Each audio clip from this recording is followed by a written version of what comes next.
नमस्कार, मैं हूं श्वेता झा और आप देख रहे हैं आज तक। आज महाराष्ट्र समेत देश के कई हिस्सों में भारी से बहुत भारी बारिश की चेतावनी है। जी हां, आपको बता दें कि मौसम विभाग ने बारिश की तीव्रता के मद्देनजर अलग अलग हिस्सों में रेड, येलो और ऑरेंज अलर्ट जारी कर दिया है। इस बीच दिल्ली में अभी भी मानसून नहीं पहुंचा है। हालांकि मौसम विभाग के मुताबिक दिल्ली में जल्द मानसून पहुंचने के पूरे आसार हैं।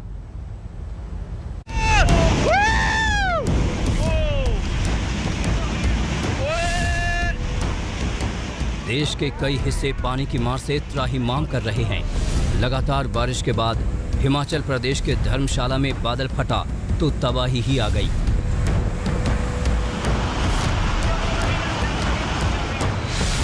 पानी की आफत ने उत्तर भारत के कई इलाकों को जकड़ लिया है। राजस्थान, उत्तर प्रदेश, मध्य प्रदेश, बिहार में लगातार आसमान से आफत बरस रही है। इस बीच मौसम विभाग ने मंगलवार को कई हिस्सों में भारी बारिश की चेतावनी जारी की है। कहीं भारी बारिश तो कहीं कहीं भारी से बहुत भारी बारिश का अलर्ट है।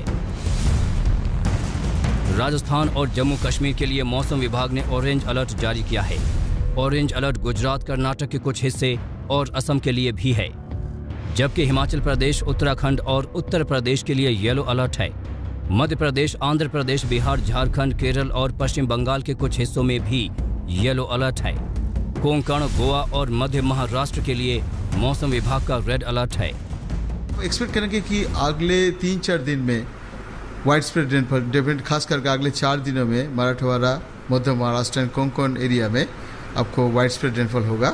एंड कोंकण में खास करके पहला 2 दिन जो है हमने रेड अलर्ट दिए हैं। हम एक्सपेक्ट करेंगे कि कोंकण एरिया में definitely heavy to very heavy rainfall होगा, बट आइसोलेटेड प्लेसेस में एक्सट्रीम हेवी रेनफॉल भी होगा। एक और बारिश का सितम है तो दूसरी ओर दिल्ली और आसपास के क्षेत्रों में मानसून के बादल अब तक नहीं पहुंचे हैं। सोमवार को दक्षिणी पश्चिम मानसून राजस्थान के जैसलमेर और गंगानगर तक पहुंचा, लेकिन दिल्ली और हरियाणा के इलाकों से छिटक गया। 2002 में दिल्ली में मानसून 19 जुलाई को पहुंचा था। 2002 से लेकर पिछले साल तक 12 जुलाई से पहले ही मानसून दिल्ली पहुंच गया था। इस साल दिल्ली अब तक मानसूनी फुहारों की आस लगाई बैठी है और मौसम विभाग को बार बार दिल्ली में मानसून के दस्तक देने की तारीख पर तारीख देनी पड़ी है।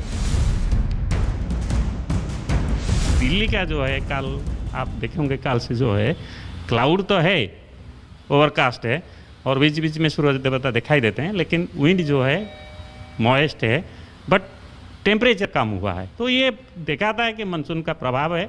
लेकिन कंडीशन जो हमारा जहाँ जहाँ रेन हुआ, हम वो एरिया कवर किया, जैसे राजस्थान का काफ़ी एरिया, पंजाब का काफ़ी एरिया, लेकिन दिल्ली और उसका जो हरियाणा का जो पार्ट है और उत्तर राजस्थान का कुछ हिस्सा यही बचा हुआ है। दिल्ली में मौसम के गर्म मिजाज से राहत कब तक मिलती है, इसका इंतजार सभी को है। हालांकि मौसम विशेषज्ञों के मुताबिक अनुकूल परिस्थितियों के मद्देनजर बारिश न होने के बावजूद मौसम विभाग मानसून आने की घोषणा कर सकता है। दिल्ली से कुमार कुणाल और संजय शर्मा के साथ आज तक ब्यूरो।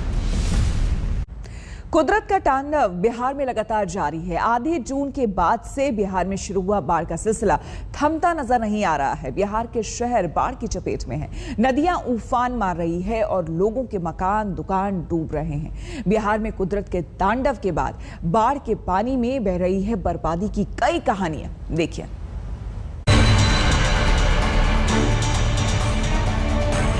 पता नहीं कुदरत ने बिहार से कैसा बैर पाल लिया है कि बर्बादी का पानी उतर ही नहीं रहा, कि बाढ़ की विभीषिका खत्म हो ही नहीं रही, कि जलधारा का बहाव शांत ही नहीं पड़ रहा। दरभंगा की तस्वीरें देखिए, सब कुछ तैरता हुआ दिखाई देगा। ये दरभंगा का बस स्टैंड है, लेकिन ये बस स्टैंड फिलहाल तैर रहा है। पानी ने बस संचालकों की परेशानी बढ़ा दी है। बस स्टैंड के अंदर में पानी भरा हुआ है। मान लीजिए लगाने के लिए तो कहीं सुखल जगह चाहिए गाड़ी घोड़ा के लिए, बाहर लगाइए तो थाना पारिवारिक वहाँ से डंडा मार के भगाता, कहता अंदर ले जाओ, अंदर ले जाओ। मजबूरी में सर तो गाड़ी अंदर लाना ही पड़ेगा। पानी में वो गाड़ी खड़ा है सर, हम लोग भी पानी में है। मुजफ्फरपुर में भी बाढ़ ने लोगों से उनका आशियाना छीन लिया है। आलम यह है कि लोग मजबूरी में सड़क किनारे रह रहे हैं। यहाँ दर्जन भर ट्रक ही लोगों के लिए मकान भी है और यही इनकी दुकान भी है। बाढ़ से पूरा दह गए हैं हम लोग, पूरा नदी पूरा अथी हो गया हुआ है, चारों तरफ पानी है, दुकान में पानी चला गया हुआ है, तो लेके ट्रक में सामान लेके आए। बूढ़ी गंडक के पानी ने यहाँ परेशानियों की इतनी कहानियाँ लिखी हैं कि हर कहानी यहाँ सड़क किनारे रह रहे बेबस लोगों के चेहरे पर पढ़ी जा सकती है। मुजफ्फरपुर के बाद मोतिहारी की तस्वीरें देख लीजिए। यहाँ कल्याणपुर में सोमवती नदी पर बनाया गया बांध टूट गया। इस बांध का टूटना 20 गांवों पर आफत ला देने वाला है। यही वजह है कि ग्रामीण खुद इसकी मरम्मत में लगे हैं।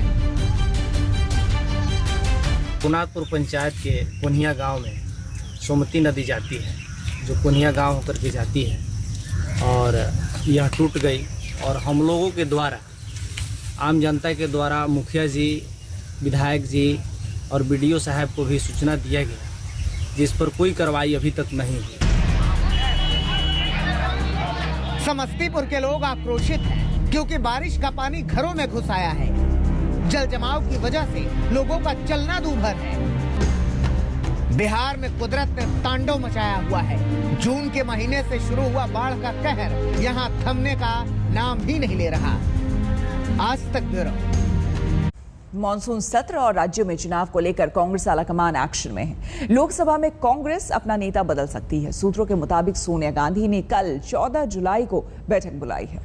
1948 में जहां यूनाइटेड नेशंस की मॉनिटरिंग हो रहे हैं, we are non permanent members of the United Nations Security Council. सभी को जानबूझकर करीब खत्म कर दिया गया है। The fact is we prefer not to internationalize our problems with Pakistan. But this is... नई रणनीति और नए चेहरों के दम पर अब कांग्रेस के राष्ट्रव्यापी प्लान पर 14 जुलाई को मुहर लग सकता है। दरअसल कांग्रेस अध्यक्ष सोनिया गांधी ने 14 जुलाई को पार्लियामेंट्री स्ट्रैटेजिक ग्रुप की मीटिंग बुलाई है। संसद का मॉनसून सत्र से पहले ये बैठक अहम है। इस मीटिंग में सबसे बड़ा फैसला अधीर रंजन को लेकर हो सकता है। सूत्रों के मुताबिक लोकसभा में कांग्रेस अपने नेता अधीर रंजन को रिप्लेस करेगी, यानी उन्हें हटाया जा रहा है। अधीर रंजन पश्चिम बंगाल से सांसद हैं और अपने अंदाज के लिए जाने जाते हैं। जयशंकर जी पोम्पियो जी को कहा कि ये हमारा बायलैटरल मामला है, आप इसमें दखलंदाज मत करो।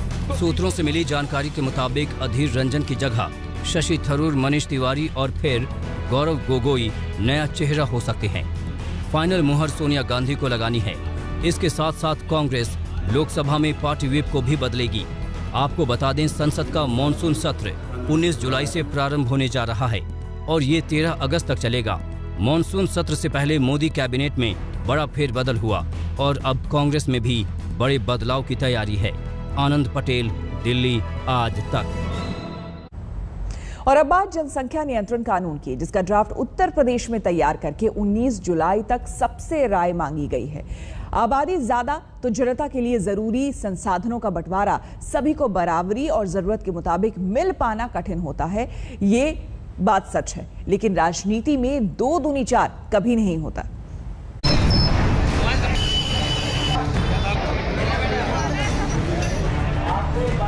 जनसंख्या नियंत्रण हो तो हम अपनी सरकार की योजनाएं, उसका लाभ जनता तक आसानी से पहुंचा सकते हैं।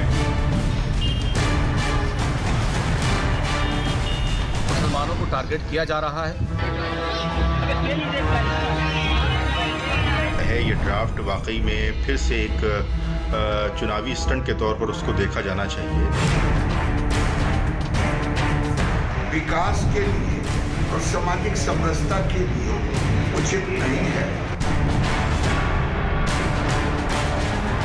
भारत की आबादी को असंतुलित करने में आमिर खान जैसे लोगों का हाथ, ये दुर्भाग्य है। विशेष सुविधाएं नहीं लेना चाहते हैं तो स्वतंत्र हैं। 2 बच्चे करें, 5 करें, 10 करें, 20 करें। जैसे मुसलमान भाई हैं, उनकी 3-3 औरतें होती हैं।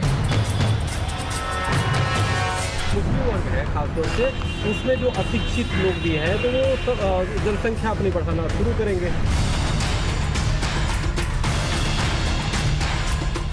130 करोड़ से ज्यादा आबादी वाला देश भारत, जहां की जनसंख्या चुनावी भाषणों में देश की ताकत के रूप में प्रदर्शित की जाती है, उसी देश में आबादी को नियंत्रित करने की पॉलिसी का ड्राफ्ट जब चुनावी राज्य उत्तर प्रदेश में आता है तो विकास के लिए आवश्यक जनसंख्या नियंत्रण नीति राजनीति में फंस जाती है। क्योंकि जनसंख्या नियंत्रण की नीति विकासवादी सोच के मुकाबले ध्रुवीकरण और अपना अपना धर्म, अपनी अपनी आबादी की चिंता के विवाद में ज्यादा उलझ जाती है। 1 मिनट में भारत में 31 बच्चे पैदा हो रहे हैं वर्ल्डोमीटर के अनुसार, और चाइना में 1 मिनट में 9-9.5 बच्चे पैदा हो रहे हैं, 10 बच्चे, तो 3 गुना का डिफरेंसेज है। ये हमारे लिए विकास के लिए और सामाजिक समरसता के लिए उचित नहीं है। योगी सरकार जनसंख्या नियंत्रण कानून जो लाने जा रही है ये सरासर गलत है और ये मुसलमानों को टारगेट किया जा रहा है। इस बात पर कोई सवाल नहीं कि जनसंख्या नियंत्रित होगी, आबादी संतुलित होगी तो सड़क, बिजली, पानी, अस्पताल, दवाई, पढ़ाई, ट्रेन, बस सब संसाधन सबको मिल पाएंगे। लेकिन फिर क्यों आबादी कंट्रोल करके विकास से ज्यादा धर्म के आधार पर ध्रुवीकरण जगह बना लेता है? क्या वजह ऐसे बयान है? लोगों का हीरो आमिर खान है। अब पहली पत्नी रीना दत्ता अपने 2 बच्चों के साथ, दूसरी पत्नी किरण राव अपने बच्चे के साथ, कहाँ भटकेगी उसकी चिंता नहीं। लेकिन दादा आमिर तीसरी खोज में जुड़ गए। यह जो दुनिया कहती थी कि ये अंडा बेचने के अलावा ज़्यादा कुछ अकल है नहीं, इतना ही करे तो ज़्यादा ठीक है। भारत की आबादी को असंतुलित करने में आमिर खान जैसे लोगों का हाथ, ये दुर्भाग्य है। बीजेपी के सांसद आमिर खान जैसे लोगों का शब्द इस्तेमाल करके धर्म विशेष को सीधे बढ़ती आबादी के लिए कटघरे में खड़ा करना चाहते हैं। लेकिन क्या यही सच्चाई है? उत्तर प्रदेश के उदाहरण से ही समझें तो 2011 की जनगणना के मुताबिक उत्तर प्रदेश में औसत हर महिला के 3.15 बच्चे हैं, जबकि यूपी की हिंदू महिलाओं के औसत 3.06, जबकि मुस्लिम महिलाओं के औसत 3.6% बच्चे हैं। यूपी की 44.2% महिलाओं के 2 या 2 से कम बच्चे हैं, जिसमें 44.85% हिंदू महिलाएं हैं और 40.38% मुस्लिम महिलाएं। ये आंकड़े बताते हैं कि बढ़ती जनसंख्या को सीधे एक धर्म के चश्मे से नहीं देख सकते। ऐसे में जब उत्तर प्रदेश में जनसंख्या नीति के मसौदे में 2 से ज्यादा बच्चे होने पर सरकारी नौकरी ना पाने और निकाय पंचायत चुनाव न लड़ पाने की बात कही गई, तब इस नियम में भी धर्म का एंगल ला दिया गया। वो सरकारी नौकरियों के चक्कर में ज़्यादा नहीं रहते, उनको नगर निगम के चुनाव नहीं लड़ने हैं, तो वो उसमें क्या होगा कि हिंदू तो अपना करा लेगा नसबंदी जो भी है, 1-2 बच्चे से अधिक पैदा ऐसे भी नहीं कर रहा अधिकतर जो हिंदू है। और उस जब कानून बन जाएगा तो हिंदू तो कानूनन रूप से भी रुक जाएगा और वो नौकरी के चक्कर में, बच्चों के करियर के चक्कर में रुक जाएगा। लेकिन क्या होगा, एक वर्ग जो मुस्लिम वर्ग है खासतौर से, उसमें जो अशिक्षित लोग भी हैं तो वो जनसंख्या अपनी बढ़ाना शुरू करेंगे और 5 साल 10 साल में इतनी जनसंख्या बढ़ जाएगी कि वो चाहे तो संसद की और चाहे तो संविधान की संशोधन कर सकते हैं। हालत यह है कि सबको अपने अपने धर्म की पड़ी। नीति बनी है कि मुस्लिम पुरुष ने 3 विवाह किया और पहली पत्नी के 2, दूसरी से 1, तीसरी से 2 बच्चे हैं, तो भले कुल बच्चे 2 से ज्यादा हो जाएं, लेकिन पत्नियां अधिकार से वंचित नहीं होंगी। पुरुष होगा जिसके कुल 5 बच्चे हो चुके हैं। अब समाजवादी पार्टी के सांसद शफीकुर रहमान बर्क की दलील है कि पैदाइश अल्लाह का कानून है और कुदरत से टकराना ठीक नहीं। ये ड्राफ्ट वाकई में फिर से एक चुनावी स्टंट के तौर पर उसको देखा जाना चाहिए, इसलिए कि एक हिंदुस्तानी जिसको थोड़ा बहुत भी इल्म होगा वो इस बात का इल्म रखेगा कि जनसंख्या नियंत्रण का जो कानून है वो सिर्फ सूबा उत्तर प्रदेश का मसला नहीं है बल्कि पूरे हिंदुस्तान का मसला है। और इसको सिर्फ और सिर्फ 2022 के चुनावी नताइज को और चुनावी अपने फ़ायदे को मद्देनज़र रखते हुए जिस तरीके से पेश किया जा रहा है, ये सिर्फ और सिर्फ आवाम को गुमराह करने के लिए पेश किया जा रहा है। यूपी में नीति बनी कि अगर एक ही बच्चे की नीति किसी ने अपनाई तो आर्थिक लाभ, शिक्षा में फायदा और सरकारी योजनाओं में प्राथमिकता दी जाएगी। लेकिन अब ये पॉलिसी भी विश्व हिंदू परिषद को स्वीकार नहीं। जिसका एक ही बच्चा होगा उसको इंसेंटिवाइज करेंगे, उसको प्रोत्साहन और पुरस्कार देंगे, वो हमको स्वीकार नहीं। एक बच्चे के नॉर्म को प्रोत्साहित किया तो जनसंख्या स्थिर नहीं होगी, जनसंख्या कम होती जाएगी। तो सरकार को एक बच्चे वाला नॉर्म नहीं लाना चाहिए। सरकार जब नीति उत्तर प्रदेश में ला रही है कि 2 बच्चे की पॉलिसी मानी तो नौकरी और इलाज में सुविधा प्राथमिकता मिलेगी, तो जैन धर्मगुरु कहते हैं हमें कौन सा टिकट मिलना है, बच्चे तो 4 जन्म दो। मैं तो अपने प्रवचन में बोलता हूँ कि सबको 4 बच्चे होना चाहिए। हाँ, ये बात सही है। हमारी जैन समाज की आबादी कभी 15 करोड़ थी, कभी 25 करोड़ थी, आज हमारी आबादी 50 लाख रही है। एक समुदाय विशेष बच्चे पर बच्चे पैदा कर रहा है। हमारे लोग जो है कम बच्चे कर रहे हैं, जैन समुदाय 4 बच्चे करे, खुशी की बात है, तो सबको इनाम दूंगा। ऐसे में आबादी पर नियंत्रण की नीति विकास के मुद्दे से ज्यादा धर्म के ध्रुवीकरण में अटक गई। तो क्या चुनाव से पहले मसौदा लाने का मकसद यही है?